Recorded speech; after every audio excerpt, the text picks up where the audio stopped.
Julia Stavridis, chercheuse en virologie, a disparu depuis plusieurs jours et son compagnon, Padre Esposito, s'inquiète. Pour cette raison, il se rend au commissariat de police.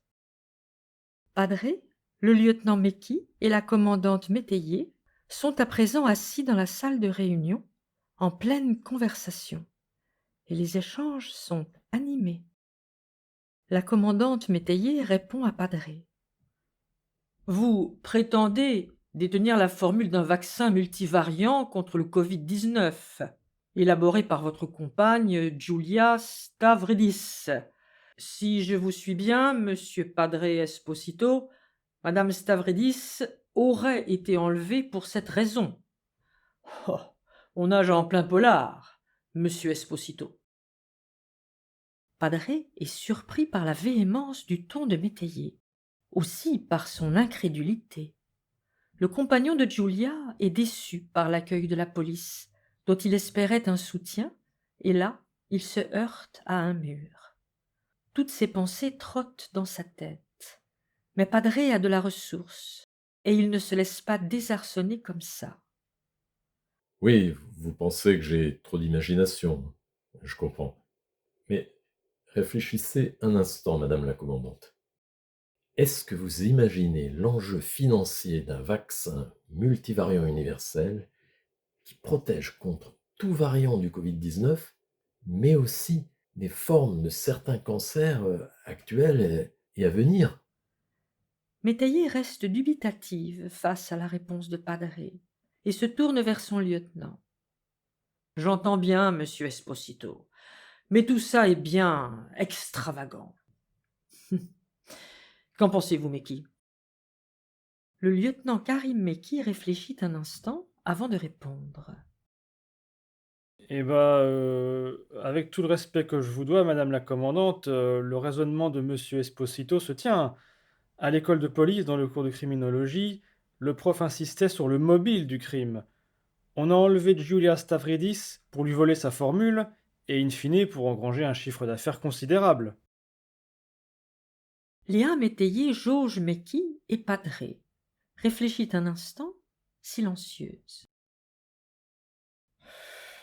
Euh, vous m'avez convaincu, Meki. On reprend la piste Max. Padre réagit avec étonnement. Max? Que voulez-vous dire? Quel rapport avec la disparition de Julia? Ce à quoi Léa précise le contexte. Hacker et escroc international. Il est forcément impliqué. Mais ne vous emballez pas, c'est juste une hypothèse. Il a certainement des complices, car le vaccin demande une infrastructure pour produire et distribuer d'importantes quantités. Max n'a pas la carrure. Mais qui? Faut regarder côté trafic de stupéfiants, à grande échelle. Un baron de la drogue pourrait être dans le coup.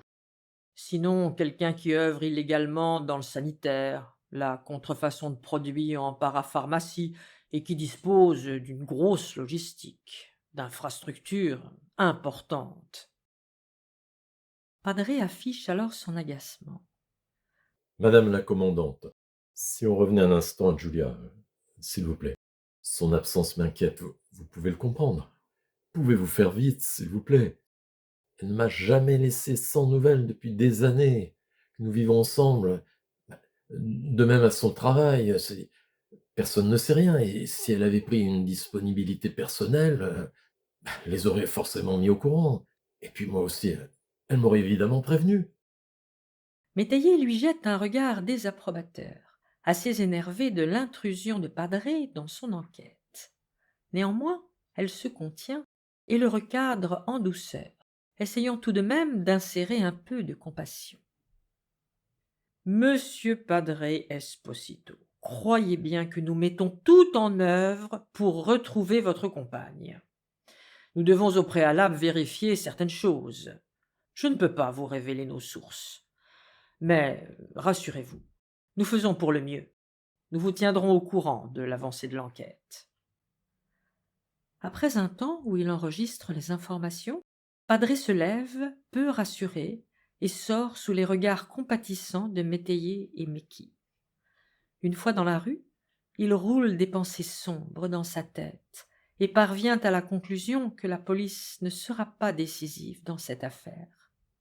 Il est convaincu qu'il sera plus efficace d'enquêter seul ou avec l'aide de Maud et de son copain. Il envisage l'avenir avec inquiétude. Par ailleurs, où Kemba, sa fille, est-elle retenue prisonnière? Est-elle bien traitée? Padré s'inquiète beaucoup pour sa fille, et il enrage de son sentiment d'impuissance à la délivrer. D'ailleurs, tandis qu'il est focalisé sur Kemba, celle-ci est toujours dans la cave de Vladimir, mais reste active et déterminée. En effet, Kemba s'est rapprochée de la scie posée sur l'établi. Elle fait un effort immense pour retourner sa chaise afin de présenter la corde qui noue ses mains face à la lame de l'outil. Mais elle entend du bruit. Elle stoppe net et attend. Rien ne se passe. Elle continue son mouvement et parvient à placer ses mains juste au-dessus de la lame et commence à frotter la corde sur la scie en exerçant un mouvement régulier.